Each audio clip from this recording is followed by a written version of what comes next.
오늘 복음서 본문인 누가복음 10장은 예수님께서 70인을 따로 세우셔서 예수님 자신 대신에 세상으로 보낸 일꾼을 파송하시는 장면이 기록되어 있습니다. 예수님 자신이 친히 가시려고 하시는 모든 지역, 모든 곳으로 둘씩 짝을 지어 앞서 보내셨습니다. 예수님께서 예수님 대신에 직접 세우신 일꾼들의 권위는 대단했을 겁니다. 실제로 그들의 보고 장면을 보면 주님의 이름을 떼면 어떤 귀신이라도 파송받은 제자들에게 항복하고 복종했습니다. 물론 그 권위는 파송받은 제자들 자신의 고유한 능력은 아닙니다. 예수님께서 그들에게 부여하신 바로 하늘의 능력이죠. 예수님께서 제자들을 복음의 일꾼으로 파송하신 일은 이번이 처음이 아닙니다. 앞장인 9장에 보면 12사도 파송 이야기가 있습니다. 12사도를 앞서 파송하신 장면은 마태, 마가, 누가 세 공관복음에 다 기록되어 있습니다. 특히 마가복음 6장에서는 12제자를 부르사 둘씩 짝을 지어 보내셨다고 자세히 보고하고 있습니다. 예수님의 가장 측근인 12사도를 복음 전도자로 파송하셨고 다음은 70인 제자를 따로 세우셔서 복음 전도자로 모든 지역, 모든 곳으로 파송하셨습니다. 이것은 주님의 몸된 교회로서 후대 교회의 선교 활동이 중요함을 보여주는 예표입니다. 현재 대부분의 한국 교회에서 보고 있는 개역 개정판이나 이전 개역 한글판에는 70인의 제자로 번역하고 있습니다. 우리 교회가 보고 있는 세번역 성경에는 대괄로 표시를 해서 70인의 2명을 추가해 72명으로 번역하고 있습니다. 이 차이점은 이 사본의 차이 때문입니다. 어떤 사본에는 있고 어떤 사본에는 없어서 원본의 반영임이 분명하지 않은 본문은 대괄로 속에 넣어 구별했기 때문입니다. 그러나 유대 전성들에서는 70과 72라는 수는 흔히 서로 대체적으로 사용되었습니다. 창세기 10장에는 노아의 자손들이 언급되고 있는데요. 전통적으로 이 노아의 자손들은 세상 나라들의 수를 의미합니다. 이 노아의 자손들의 수를 어떤 사본에서는 70개의 나라로 또 어떤 사본에서는 72개의 나라로 표기하고 있습니다. 또 민수기 11장에는 모세와 함께 짐을 지기 위해 성령을 받은 70인의 장로가 나오는데 그것과 연결하기도 합니다. 민수기 11장에 보면 이들 70인 외에 엘닷과 메닷이라는 2명의 장로가 더 있었습니다. 하나님께서는 모세의 짐을 들어주시기 위해 집단 지도 체제로의 전환 과정에서 백성들의 장로들을 부르셨습니다. 그때 70인은 광야 성막으로 나아갔지만 앞서 언급했던 엘닷과 메닷 2 장로는 광야 성막으로 가지 않았습니다. 그럼에도 불구하고 그 2 사람에게도 하나님의 거룩한 영이 임하셨습니다. 이 본문 역시 성막으로 나아간 70인만 언급하기도 하고 백성들과 함께 있었던 2 사람을 포함하여 70이라는 숫자와 연결하기도 합니다. 특히 가장 중요한 사본인 마소라 본문과 70인역 본문에 이렇게 다르게 표기하고 있는데요. 마소라 본문에는 70개로 표기되어 있고 70인역 본문에는 72개의 표기로 되어 있습니다. 사실 70인역이라고 부르는 사본 역시 70명의 학자가 아니라 실제로는 72명의 학자가 필사한 사본입니다. 앞서 설명했던 것처럼 유대 전성들에서는 70과 72라는 수가 서로 대체적으로 사용되었다는 사실이 중요합니다. 성경에 따라 70이나 72로 표기하고 있는 것으로 인해 성경이 오류가 있다고 생각하지는 말라는 말씀에서 이렇게 부연 설명을 드렸습니다. 그렇다면 예수님께서는 왜 1명씩 보내지 않았을까요? 만약 1명씩 보냈다면 더 많은 곳으로 보낼 수 있었을 텐데 말이죠. 아니면 5명, 10명씩 팀을 이루어 좀 더 전략적으로 전도할 수도 있었을 텐데 말이죠. 왜 하필 2명씩 짝을 지어 파송하셨을까요? 서로 돕고 격려하기 위해서라는 실제적인 측면도 있고 함께 동력하는 믿음을 배우도록 하는 측면도 있었을 겁니다. 제가 청소년 시절 성경 통독을 일독한 기억이 있습니다. 여러분도 성경 통독 해보신 분들은 잘 아실 겁니다. 혼자 성경 통독하는 게 그리 쉽지 않습니다. 요즘은 통독 프로그램들이 참 많습니다. 그들 도움을 받으면 어때요? 훨씬 쉽죠. 하지만 1980년대에 그런 통독 프로그램 도움 없이 생으로 성경 통독하는 것은 어려웠습니다. 그래서 친구랑 같이 한 주에 하루 시간을 정해놓고 교회 소그룹 모임 방에서 한 장씩 돌아가면서 읽었습니다. 그랬더니 1년이 가기 전에 일독을 했던 기억이 있습니다. 반면 혼자 파송받아 가면 온갖 헛생각도 하고 주저하다가 사탄의 시험에 들기 쉽습니다. 그러나 둘이 가면 문제가 생겨도 당황하지 않고 지혜를 합하여 대처할 수 있죠.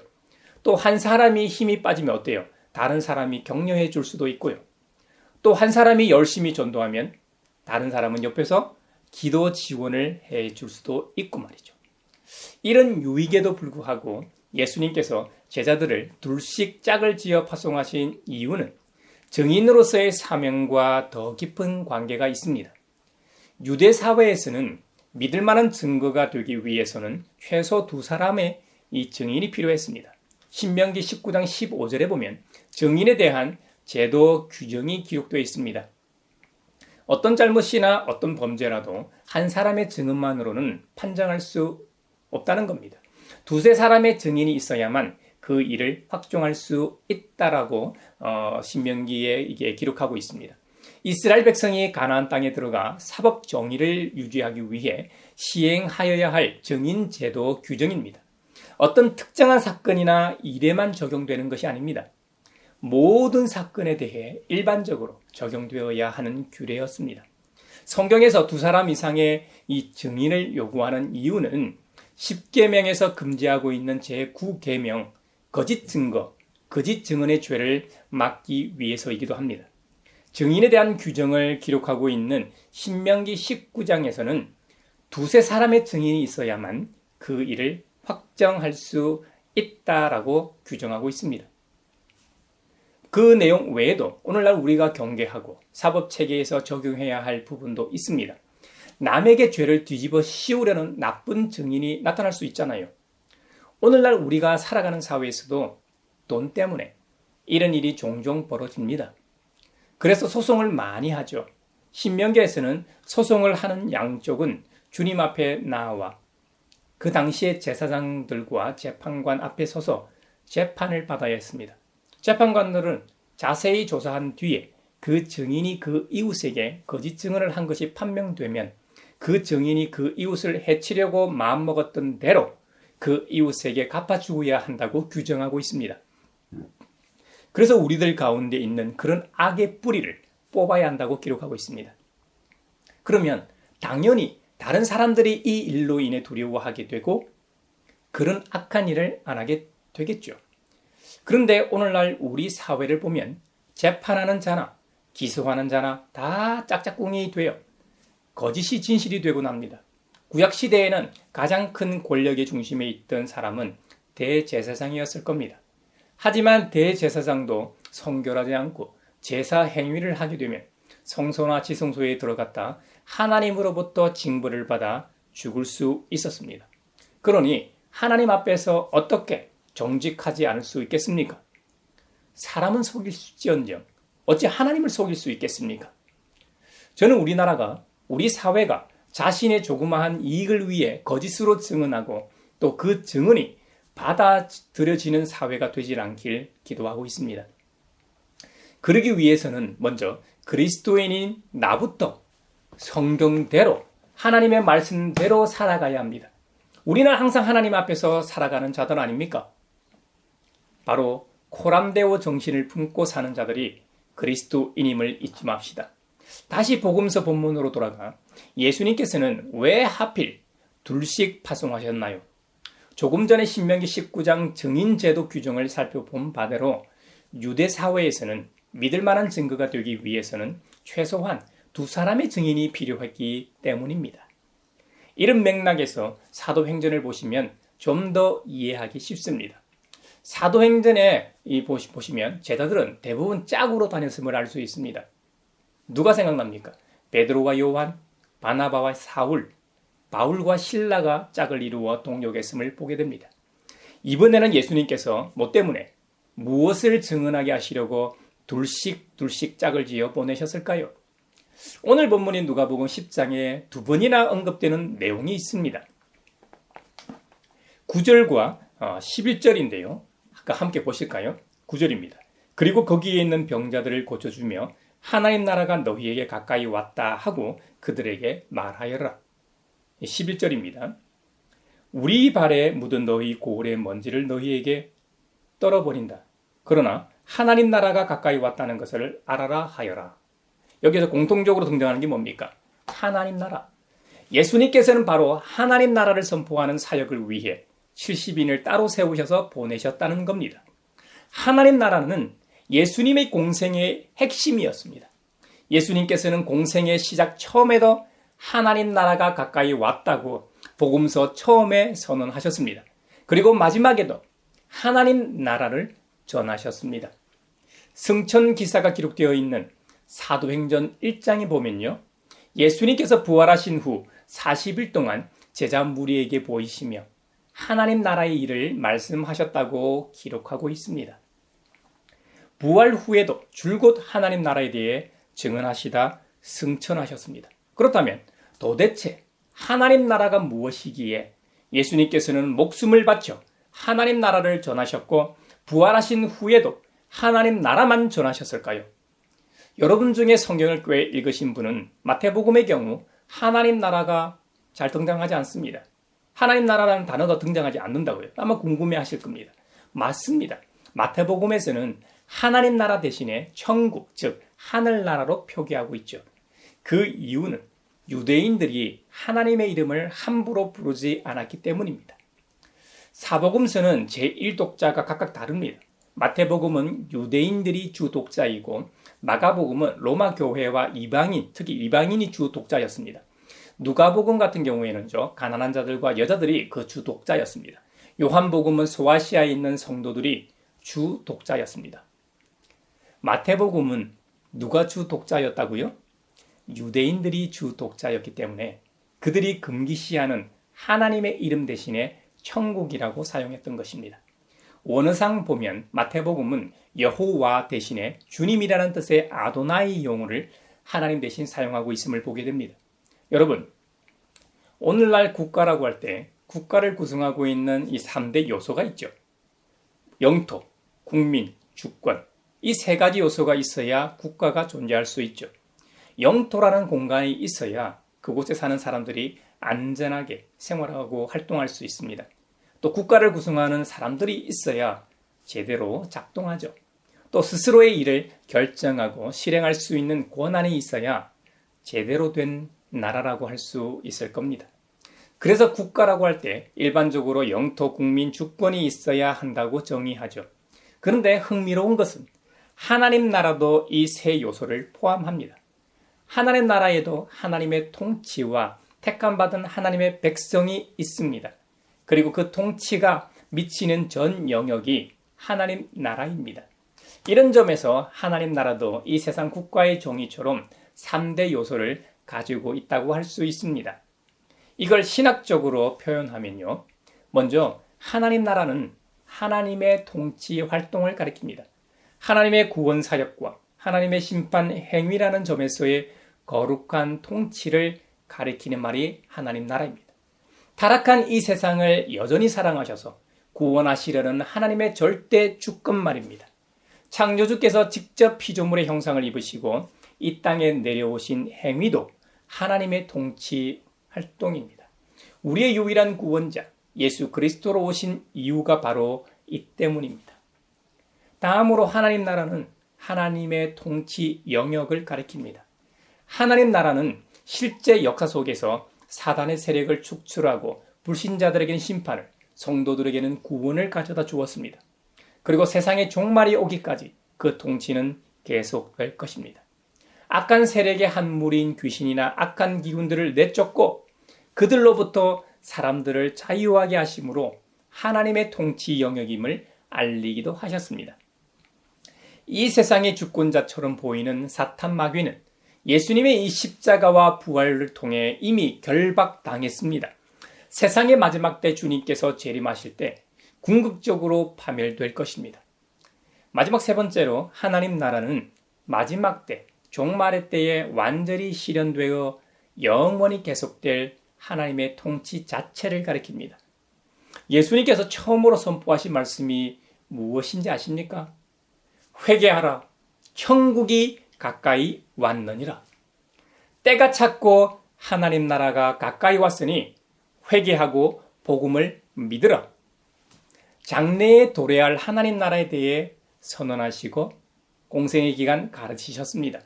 우리에게 잘 알려진 주기도문에서도 발견되듯이 하나님 나라가 임하도록 기도하라고 가르치셨습니다.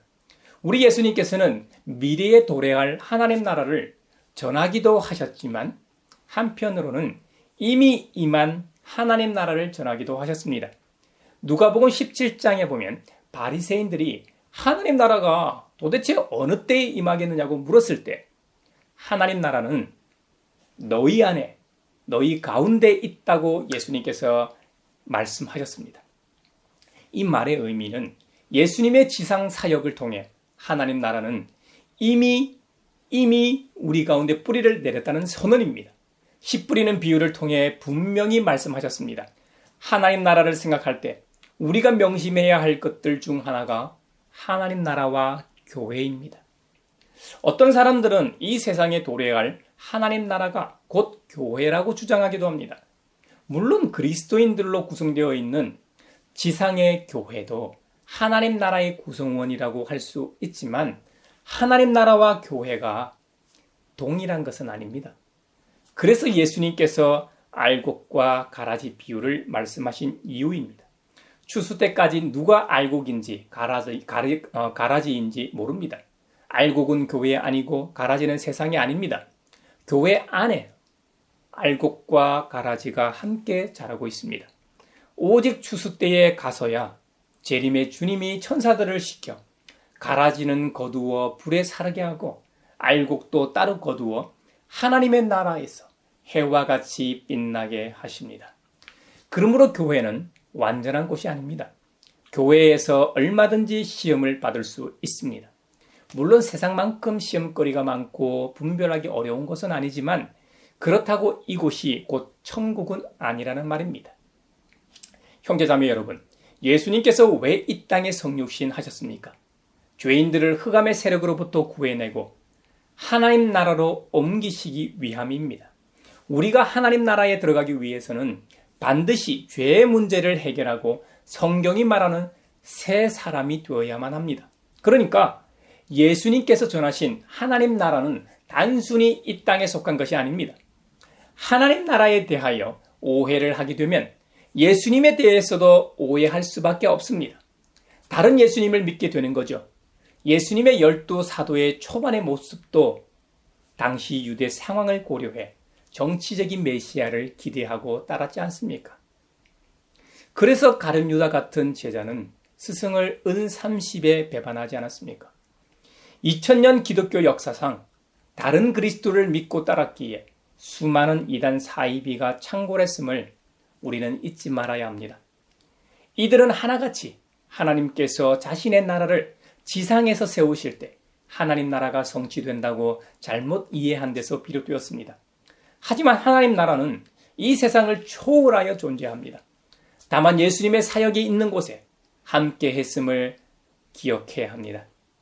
왜냐하면 하나님 나라의 왕이신 예수님의 통치가 미치는 곳이 바로 하나님 나라이기 때문이죠. 형제자매 여러분, 왜 예수님께서는 70명의 제자들을 따로 세우셔서 복음 전도자로 발송하셨는지를 살펴보았습니다. 더 많은 곳에 보내기 위해 한 명도 아니고 더 효과 있게 파워풀한 팀으로 보내지 않으시고 둘씩 보내셨습니까? 주님은 제자들을 따로 세워 세상에 무엇을 전하려고 하셨습니까? 이 땅에 오신 예수님 메시지의 핵심인 하나님 나라를 예수님 대신해서 전하게 하시기 위해 보내셨습니다. 전도서에서는 두 사람이 한 사람보다 나음을 여러 번에 걸쳐 강조합니다. 두 사람이 함께 누우면 따뜻하지만 혼자면 어찌 따뜻하겠느냐고 반문합니다. 엄동설안에도 원소라도 둘이 부둥켜 안고 있으면 둘 다 삽니다. 그러나 상대방이 믿고 싫다고 따로 있으면 둘 다 얼어 죽습니다. 혼자 싸우면 집니다. 하지만 두 사람이 함께 맞으면 혼자보다 강합니다. 세 겹줄은 쉽게 끊어지지 않는 법입니다. 신앙생활도 혼자 하는 것이 아닙니다. 교회와 함께 하는 것입니다. 믿음의 형제자매와 함께 하는 것입니다. 교회가 잘나서가 아닙니다. 교회는 주님의 몸이기 때문입니다. 그러니까 교회와 함께함으로 교회의 머리 되신 주님과 함께 동행할 수 있습니다. 형제자매 여러분, 2000년 전에 주님께서 둘씩 세상으로 보내셨던 것처럼 지금 옆에 있는 믿음의 형제자매와 둘씩 짝을 지어 우리의 일상으로 복음 전도자로 보내심을 믿고 세상으로 나아갑시다. 부활하셔서 우리와 영원히 함께 하겠다고 약속하신 우리 주님이 함께 하시길 바랍니다.